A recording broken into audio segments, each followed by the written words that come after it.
بسم الله الرحمن الرحيم. السلام عليكم ورحمة الله وبركاته. دمان أصحابتك حران كنال كان بركي مستري مالين وناكسن اسكسو نقد وناكسن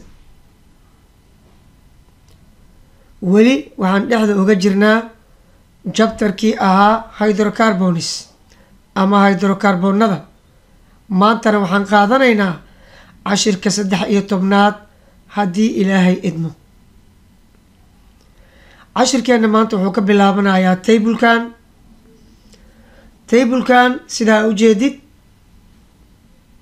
هل كان وحنوجو قرن نيم مجا هل كان وحنوجو قرن molecular formula نانس molecule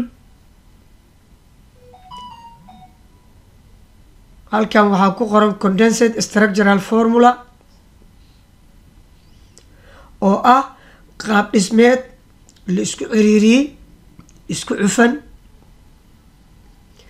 هل كان وحاكو قرن number of possible isomers ترى صورة قلقة ايه اسكو نانيسيادة او اي سميان طبعا كان اي سمين كران هوري وحان usoo sheegnay ميثين إيثين iyo بروبين saddexda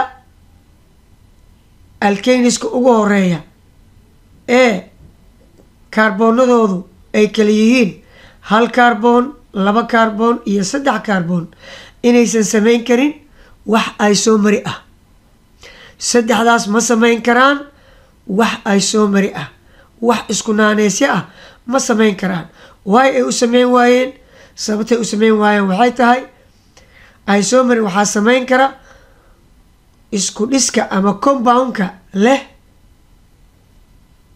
two different structures laba qaab oo kala duwan haddii isku dhiska uu samayn karo ama uu leeyahay isomeri uu samayn karaa laakiin saddexdan methane ethane iyo propane mid kasta wuxuu leeyahay hal qaab ismeed hal qaab dhismeed ayuu mid kastaba leeyahay sidaas awgeed ma samayn karaan isomeri ama isku naanays waayahay saddexdaas markaa intaas uga gudubno waxaan horey usoo qaadanay formulaha ama ruulka lagu helo isomeriga inuu ahaa 2 power n minus 4 plus 1 laba ku jibaaran na laga jaray 4 lagu daray 1 waxaan kaloo soo aragnay xeerkaas inuu ku shaqayn karo oo keliya laga bilaabo 4 carbon atoms ilaa 7 carbon atoms haddaan si kale u dhigo ama si kale u dhaho wuxuu ku shaqayn karaa keliya laga bilaabo butane ilaa iyo heptane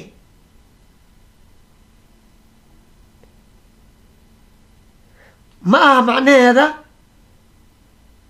octane iyo nonane iyo decane inaysan lahayn isomeri way leeyihiin sida halkanba kaaga muuqata laakiin sharciga 2 power n minus 4 plus 1 keliya waxa uu ku shaqayn karaa oo markino shaqadiisa ay okay ku tahay laga bilaabo 4 carbon atoms up to 7 carbon atoms 4 carbon atom ilaa 7 carbon atom oo macnaheedu yahay butane ilaa iyo heptane marka butane haddii sharcigaas aan ku bedelo waxaan helaynaa laba isomeri butane laba isomeri aan helaynaa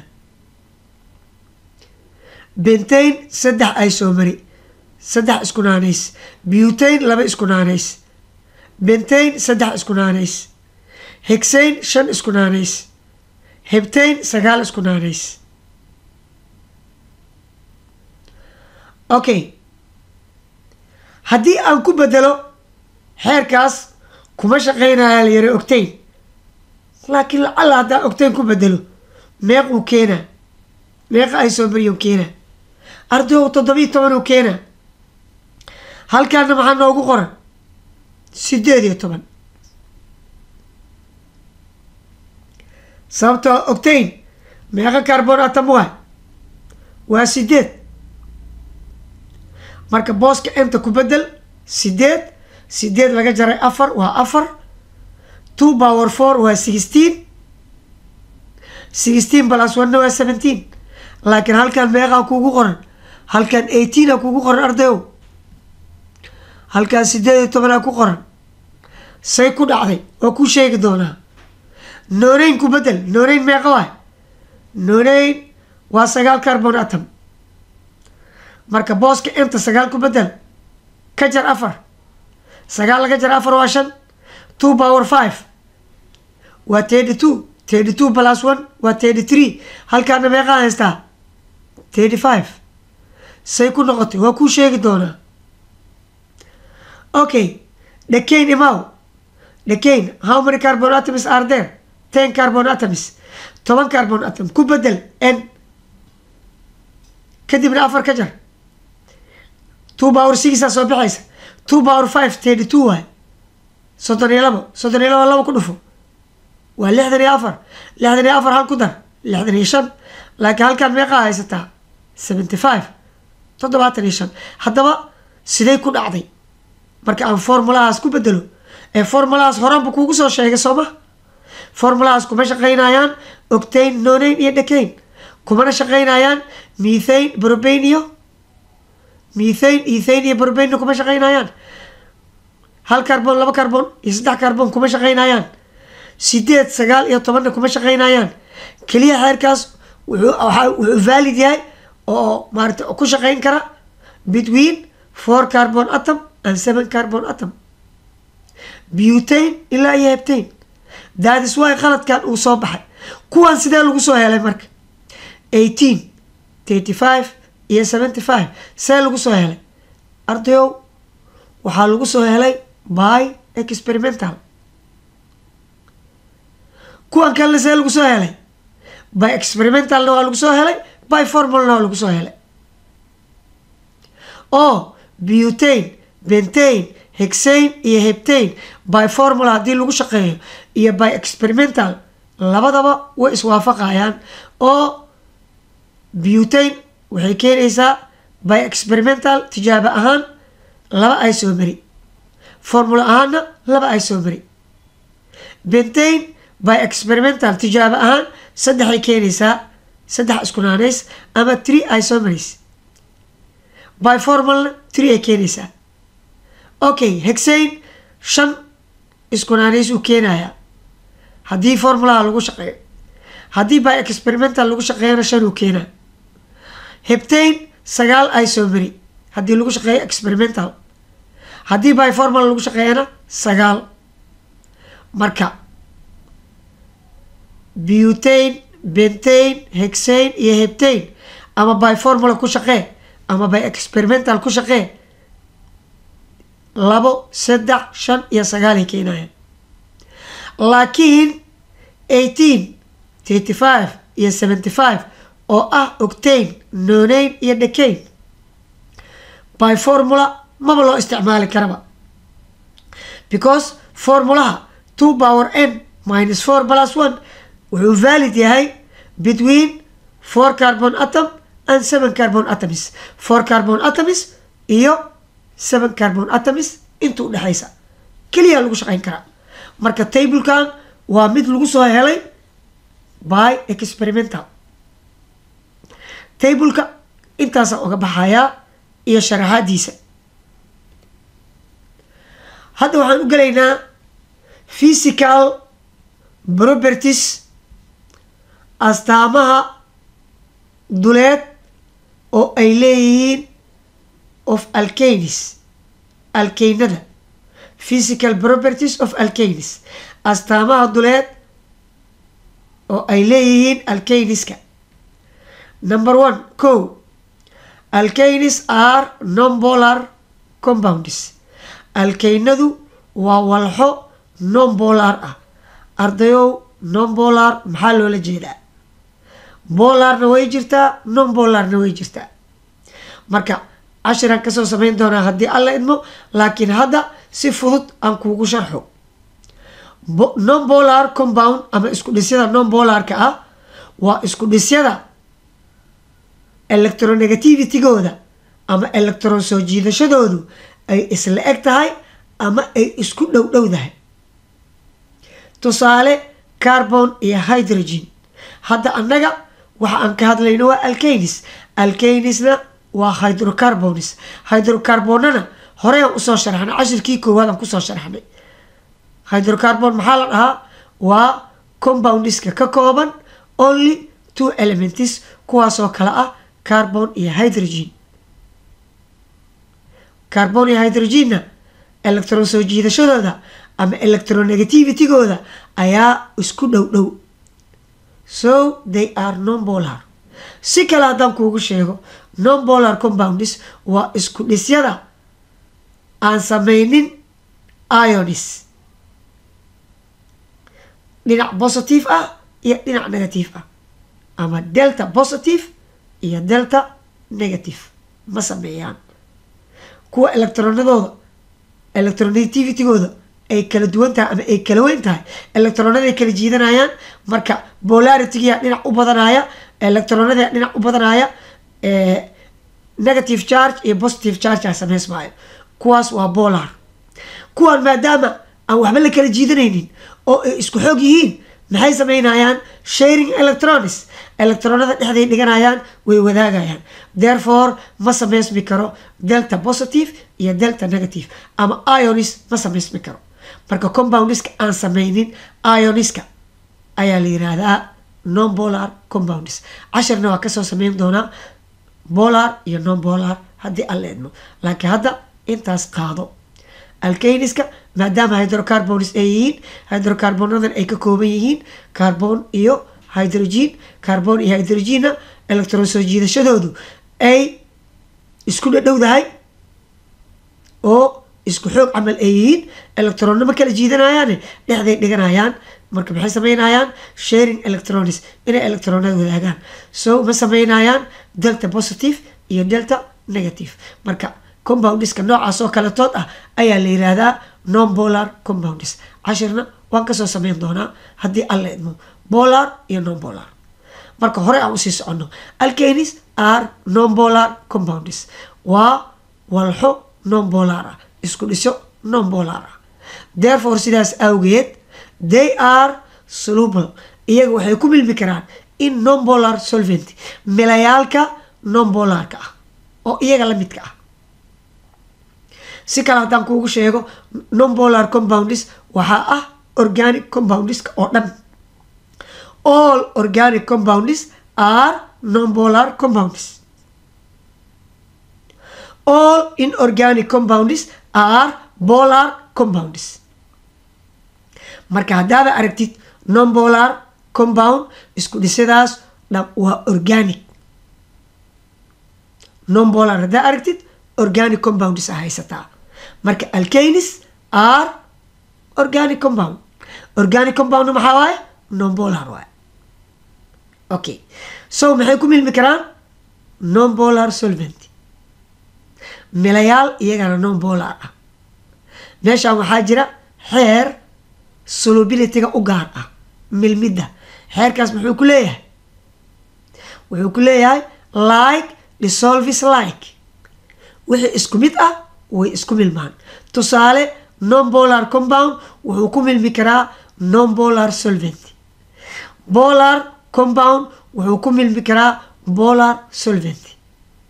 intaasna meel noo dhig, buuggaaga iyo qalinkaaga soo qaado, ku qoro. okay, aan kow kasoo bilaabo sharaxaad dheeraan galay. number 1, alkanis are non polar compounds. alkaynada waa isku dhisyo non polar ah. therefore sidaas awgeed they are soluble. iyaga waxay ku milmi karaan in non polar solvent, milayaal iyaga la mid ah oo non polar ah. are not soluble, laakiin kuma milmi karaan in polar solvent. milayaalka polarka ah kuma milmi karaan. sababtoo ah sharcigii hadday aan kuu sheegaa diidaya like dissolves like.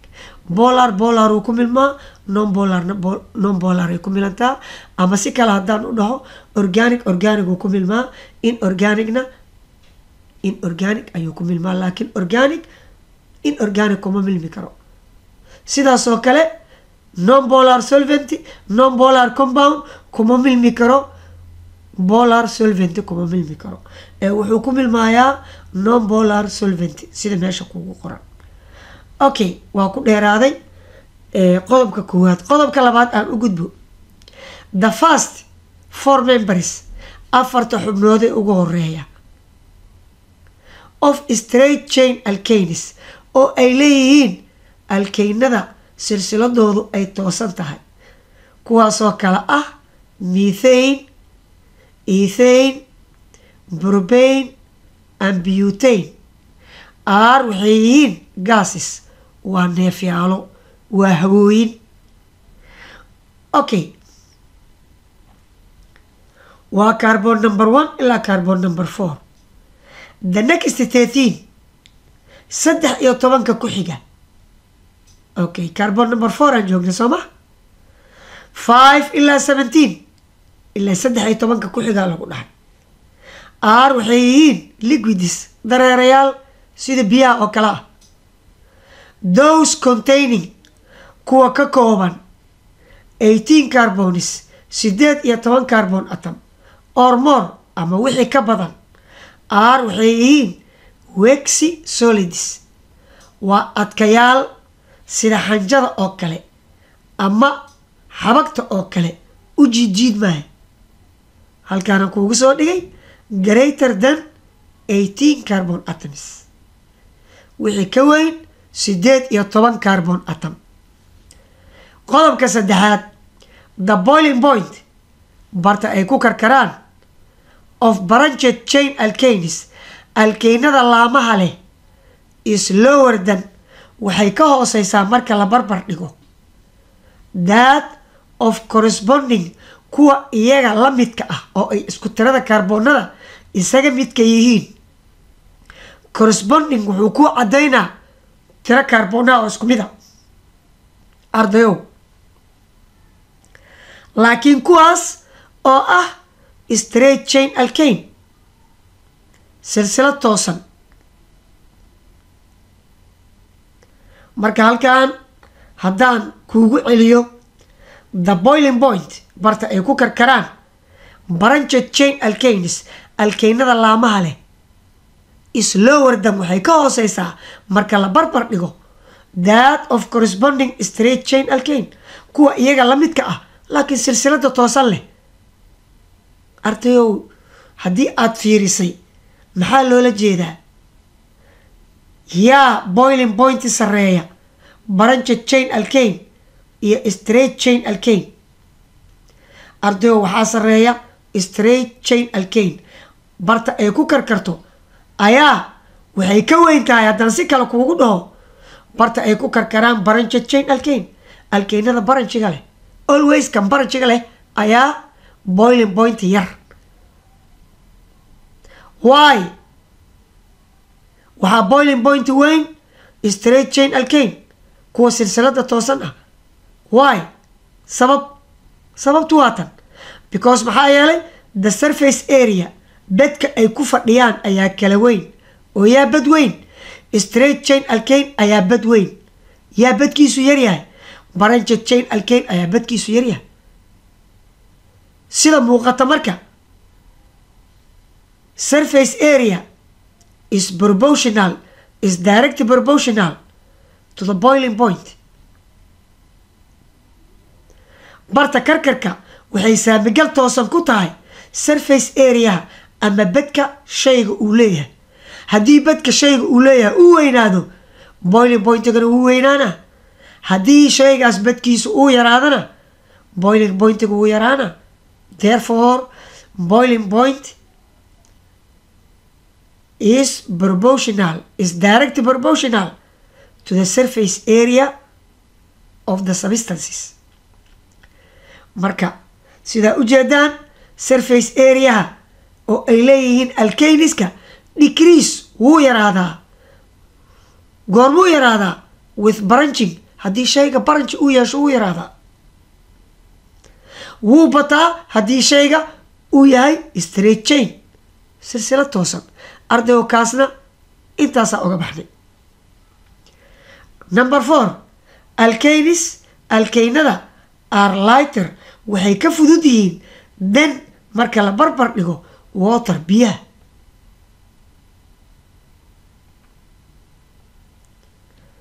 waaya cashirkeena waxaan kusoo gabagabeyneynaa tablekan inaan wax yar ka sheego. tablekan dhowr column uu ka kooban yahay, dhowr joog u tax iyo dhowr row ama jiif u tax. ka ugu horeeya waxaa ku qoran name, kan ku xiga molecular formula nanis molecule, kan ku xiga melting point barta dhalaalka, kan ku xiga boiling point barta karkarka, kan ku xiga density cufnaanta, iyo ka ugu dambeeya physical state xaalada duleed. ardayow nuxurka keliyaan ka sheegayaa, muxuu noo anfacayaa this table. tablekan marka ugu horeysa wuxuu kuu sheegayaa boiling point barta karkarka inay badanayso haddii number of carbon atoms uu bato. tusaale methane maxay leedahay 1 carbon atom. fiiri butane maxay leedahay ama bentane 5 carbon atom. methane meeqa waay boiling pointigeeda -164 waa negative. bentane oo 5 carbon atom meeqa waay 36 plus ah. tusaale kale ethane le fiiri, ethane meeqa carbon 2 carbon. kan meequu ahaa -164, kana meeqa waa -89. number of carbon hadduu bato waxaan ku dhahaa boiling point yaa badanaysa. marka -164 waxaa ka weyn -89 because numberiska negative-ka ah always tirada yar ayaa weyn. marka fiiri 3 carbon propane -42 iyadaa kasii weyn. fiiri butane 4 carbon -1 -1 iyo -42 -1 haweyn. okay saas ayay u weynaanayaan. decane markaan gaaro maxay noqotay positive 174. horta taas waa ka baranaynaa oo maxaan ka baranay? waxaan ka baranay boiling point increase when increase number of carbon atoms. barta karkarka way badataa haddii uu bato tirada carbon atomyada hadday bataan. taas waa ka baranay. okay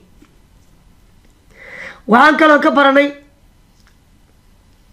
oo iyadana meelaha qaar uun isbedbedelaya density-ga sidaa ujeedaan density-ga markaan waa 0.668, markaan waa 1.2, markaan waa 1.8, 2.4 haddana decrease wuu isbedbedelayaa kan sida kan oo kaleeto constant ma aha. calaa ay xaal muhiimadda tablekan waa uun wuxuu ku koobnaanayaa noogu koobnaanayaa when increase number of carbon atoms increase boiling point. marka sideen u dhihi karnaa?